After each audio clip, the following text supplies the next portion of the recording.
ദൈവത്തിന്റെ വലിനാമത്തിന് മഹത്വം ഉണ്ടാവട്ടെ. കർത്താവിന്റെ അനുഗ്രഹീതരെ, നമ്മുടെ ഭദ്രാസനത്തിന്റെ ശുശ്രൂഷാ സംഘത്തിന്റെ ആഭിമുഖ്യത്തിൽ വചന ശുശ്രൂഷകൾ എല്ലാവരും എത്തിക്കുക എന്നുള്ള കർമ്മ പദ്ധതിയുമായി ആരംഭിക്കുന്ന ഈ ശുശ്രൂഷ അനുഗ്രഹകരമായി തീരട്ടെ എന്ന് പ്രാർത്ഥിക്കുന്നു. ഇതിനെ നേതൃത്വം കൊടുക്കുന്ന ബഹുമാനപ്പെട്ട മാത്യു വിവേചനെ കൃത്യമായിട്ട് അനുമോദിക്കുന്നു. ഇതിനെ കൂടെ പ്രവർത്തിക്കുന്ന എല്ലാവരെയും കർത്താവ് വാഴ്ത്തട്ടെ എന്ന് പ്രാർത്ഥിക്കുന്നു. എന്നോട് ആവശ്യപ്പെട്ടിരിക്കുന്നത് കർത്താവിന്റെ സ്വർഗാരോഹണത്തെ സംബന്ധിച്ചുള്ള ദൂത് നൽകുവാനായിട്ടാണ്. സഹസ്രാബ്ദങ്ങൾക്ക് മുമ്പ് പ്രവാചകന്മാരുടെ പ്രവചന നിവൃത്തിയായി മസിഹ കാലത്തികവിയിൽ ലോകത്തിലേക്ക് വന്നു. തന്റെ അദ്വിതീയമായ ജനനവും ഈ ലോക വ്യാപാര പ്രവർത്തനങ്ങളും നിർവഹിച്ച ശേഷം കഷ്ടതയനുഭവിച്ച് ക്രൂശ് വരിച്ച് 3-ാം ദിവസം ഉയർത്തെഴുന്നേറ്റ് 40 ദിവസക്കാലം ഈ ഭൗമിക ലോകത്തിൽ പലർക്കും പ്രത്യക്ഷമായി സന്ദേശങ്ങൾ നൽകുകയും ചെയ്ത കർത്താവിന്റെ സ്വർഗാരോഹണ പെരുന്നാളിലേക്ക് നമ്മൾ വരികയാണ്. കർത്താവിന്റെ ഉയർപ്പും കർത്താവിന്റെ തിരുജനനും ചരിത്രത്തിലെ അദ്വിതീയ നിമിഷങ്ങളാണ്. കാരണം ആരും ഇതുപോലെ ജനിച്ചിട്ടില്ല, ആരും ഇതുപോലെ മരണത്തിന് ശേഷം ഉയർത്തെഴുന്നേറ്റിട്ടില്ല. അതുകൊണ്ട് തന്നെ അദ്വിതീയമാണ് ഇത് രണ്ടും. ഇതിന്റെ സമാപ്തി കുറിച്ചുകൊണ്ടാണ് താൻ സ്വർഗാരോഹണം ചെയ്യുന്നത്. തിന്മയ്ക്കെതിരെയുള്ള അജയ്യമായ വിജയമായിരുന്നു തന്റെ ഉയർപ്പ്. മരണത്തിനെതിരെയുള്ള പുതുജീവന്റെ ഉദ്ഘോഷണമായിരുന്നു തന്റെ ഉയർപ്പ്. അന്ധകാര ശക്തിക്കെതിരെയുള്ള പ്രകാശത്തിന്റെ പ്രദീപ്തമായ വിജയമായിരുന്നു തന്റെ ഉയർപ്പ്. ഈ ഉയർപ്പ് പെരുന്നാൾ നാം ആഘോഷിച്ച് കഴിഞ്ഞിരിക്കുന്ന ഒരു വേളയാണ്. തന്റെ ഉയർപ്പിന് ശേഷം ഞാൻ ഓർപ്പിച്ചതുപോലെ ശിഷ്യഗണങ്ങൾക്ക് പലപ്പോഴായി പ്രത്യക്ഷപ്പെടുകയും മറ്റ് അനേകർക്ക് പ്രത്യക്ഷപ്പെടുകയും ചെയ്ത ശേഷം 40 നാള് ഈ ലോകത്തിൽ തന്റെ ജീവിതം കഴിച്ച ശേഷം അപ്പോസ്തല പ്രവർത്തികളിൽ 1-ാം അധ്യായം 2-3 വാക്കുകൾ ഇപ്രകാരം നമ്മൾ വായിക്കുന്നു. 40 നാളോളം അവർ പ്രത്യക്ഷനായി ദൈവരാജ്യം സംബന്ധിച്ച കാര്യങ്ങൾ പറഞ്ഞുകൊണ്ട് താൻ ജീവിച്ചിരിക്കുന്നുവെന്ന് അനേക ദൃഷ്ടാന്തങ്ങൾ അവർക്ക് കാണിച്ചു. അതിനുശേഷമാണ് ശിഷ്യന്മാരെ വീണ്ടും ലൂക്കോസ് സുവിശേഷം 24-ാം അധ്യായം 50 മുതൽ 53 വരെയുള്ള വാക്യങ്ങളിൽ നമ്മൾ വായിക്കുന്നു. കൈ ഉയർത്തി അവരെ അനുഗ്രഹിച്ചു. അവരെ അനുഗ്രഹിക്കുകയിൽ അവരെ വിട്ടുപിരിഞ്ഞ് സ്വർഗാരോഹണം ചെയ്തു. അവനെ നമസ്കരിച്ച് സന്തോഷത്തോടെ യെരൂശലേമിലേക്ക് പോവുകയും ചെയ്തു. എല്ലായ്പ്പോഴും ദൈവാലയത്തിൽ പ്രാർത്ഥന കഴിച്ചു പോകും. ഇവിടെ 40 ദിവസത്തെ ഈ ലോകത്തിൽ പ്രത്യക്ഷമായതിനു ശേഷം അവരെ ബഥാനിയിലേക്ക് കൂട്ടിക്കൊണ്ടുപോയി സ്വർഗാരോഹണം ചെയ്യുന്ന ആ സംഭവത്തെക്കുറിച്ചുള്ള വാക്യമാണ് ഇതിനിപ്പോൾ വായിച്ചത്. ഈ സ്വർഗാരോഹണ പെരുന്നാൾ ആഘോഷിക്കുന്ന ഈ സന്ദർഭത്തിൽ അതിലടങ്ങിയിരിക്കുന്ന ആശയങ്ങൾ, അതിലടങ്ങിയിരിക്കുന്ന ദൂത് എന്തെന്നുള്ളത് പറയുവാനായിട്ടാണ് ആഗ്രഹിക്കുന്നത്. ഇവിടെ നമ്മൾ വായിച്ചു, കൈ ഉയർത്തി അവരെ അനുഗ്രഹിച്ചു എന്ന്. പിതാക്കന്മാർ ഇതിനെ വ്യാഖ്യാനിക്കുന്നത് സ്വർഗാരോഹണ സമയത്ത് ഈ അനുഗ്രഹം വഴിയായി പ്രധാന ആചാര്യന്റെ പദവി ശ്ലീഹന്മാർക്ക് നൽകി എന്നാണ് ഒരു വ്യാഖ്യാനം. ആചാര്യത്വത്തിന്റെ പൂർണ്ണതയിലേക്ക് ശിഷ്യന്മാരെ കൈപിടിച്ചുയർത്തിയ ഒരു സന്ദർഭമാണ് തന്റെ കൈയെ ഉയർത്തിയുള്ള അവരുടെ അനുഗ്രഹം എന്നുള്ളത് പിതാക്കന്മാർ വ്യാഖ്യാനിക്കും. ഈ സന്ദർഭത്തിൽ ശിഷ്യന്മാരുടെ പ്രതികരണം എന്താണ്? അവർ അവനെ വന്ദിച്ചു എന്ന് നാം വായിക്കും. എന്തെന്നാൽ കർത്താവ് സത്യമായും നിത്യദൈവമാണ് എന്നും മനുഷ്യാവതാരം ചെയ്തുവെങ്കിലും പരിശുദ്ധ റൂഹായോടും പിതാവിനോടും ഒപ്പം ഉള്ള നിത്യതയിലുള്ള വ്യക്തിത്വമാണ് എന്നുമുള്ള അവരുടെ ഉറപ്പും ധൈര്യവും ആ വിശ്വാസവുമാണ് ഇപ്രകാരം കർത്താവിനെ വന്ദിക്കുവാൻ അല്ലെങ്കിൽ കർത്താവിനെ ആരാധിക്കുവാൻ തക്കവണ്ണം അവരെ പ്രേരിപ്പിച്ചത്.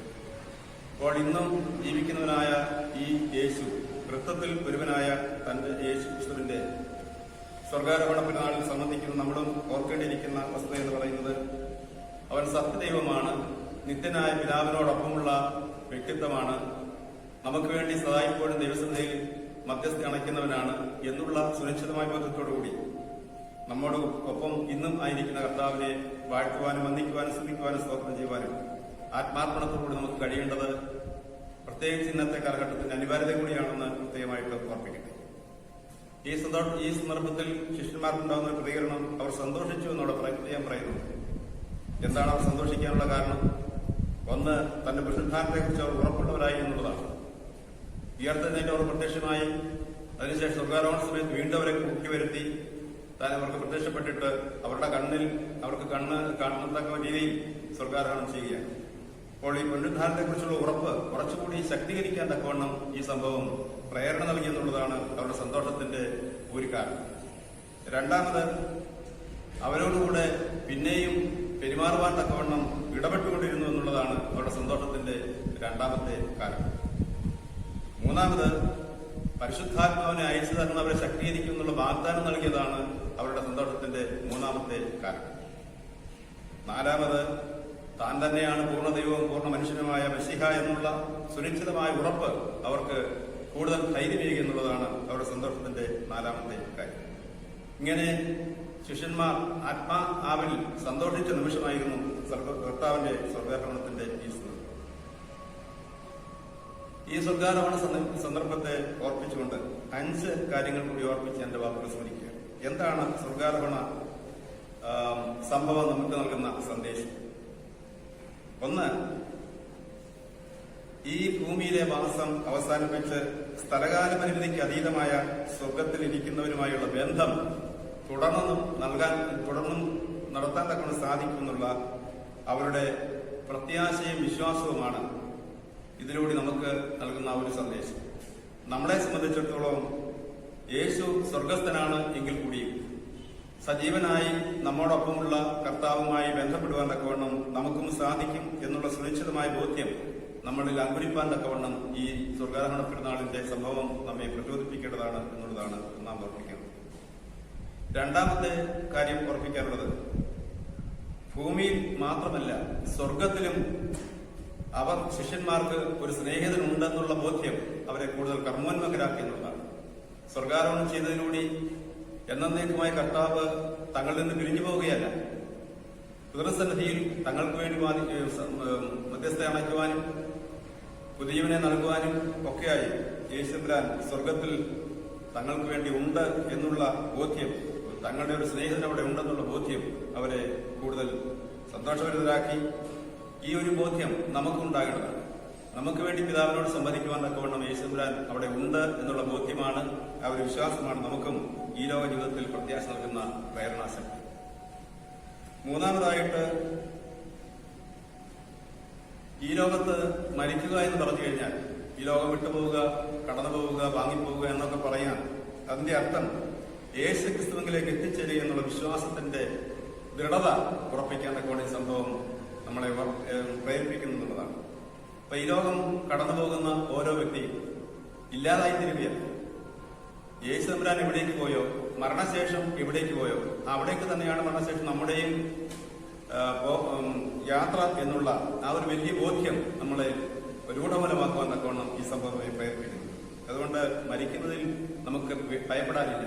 കാരണം മരണത്തെ അതിജീവിച്ച് സ്വർഗത്തിൽ വസിക്കുന്നവനായി യേശുവിനോട് കൂടെയുള്ള കൂട്ടായ്മയിലേക്കാണ് നമ്മൾ പോകുന്നതെന്നുള്ള വ്യക്തമായ ബോധ്യം നമുക്കുണ്ടെങ്കിൽ മരണത്തെ ഒരിക്കലും ഭയപ്പെടേണ്ട ആവശ്യമില്ല. ആ ഒരു ബോധ്യം നമുക്ക് അങ്കുരിതമാകുവാൻ തക്കവണ്ണം ഈ സംഭവം നമ്മെ പ്രേരിപ്പിക്കട്ടെ എന്നുള്ളതാണ് മൂന്നാമത് ഓർമ്മിക്കാം. നാലാമത്, നമുക്ക് താൽക്കാലികമായ ജീവിതത്തിനപ്പുറം ഒരു പ്രത്യാശ നൽകുന്ന സൗഭാഗ്യപൂർണമായ സ്വർഗരാജ്യമുണ്ട് എന്നുള്ള സുനിശ്ചിതമായ വിശ്വാസത്തിനെ ഓർപ്പിച്ച ഒരു കാര്യം ഓർപ്പിച്ചു എന്ന് മാത്രമേ ഉള്ളൂ. ഈ ലോകത്തിന് അതീതമായി സൗഭാഗ്യസമ്പൂർണമായ ജീവിതത്തിന്റെ നിത്യമായ ജീവിതത്തിന്റെ അനുഭവത്തിലേക്ക് പോകാൻ തക്കവണ്ണം ഒരു ഇടം ഉണ്ടെന്നുള്ള സുനിശ്ചിതമായ വിശ്വാസം അത് നമുക്ക് കൂടുതൽ വർദ്ധിക്കുവാൻ തക്കവണ്ണം ഇടയായിത്തീരും. അവസാനമായി ഓർപ്പിക്കാനുള്ളത്, അതുകൊണ്ട് എന്താ നമ്മുടെ ജീവിതത്തിൽ ഉണ്ടാകേണ്ടത്? ഈ ലോക ജീവിതത്തിന്റെ ആധ്യാത്മിക സംരക്ഷണവും ദൈവോന്മുഖമായ ജീവിതത്തിന്റെ അനിവാര്യതയും നമ്മെ ഓർപ്പിക്കുകയാണ് സ്വർഗ്ഗാരോഹണത്തിലൂടെ ചെയ്യും.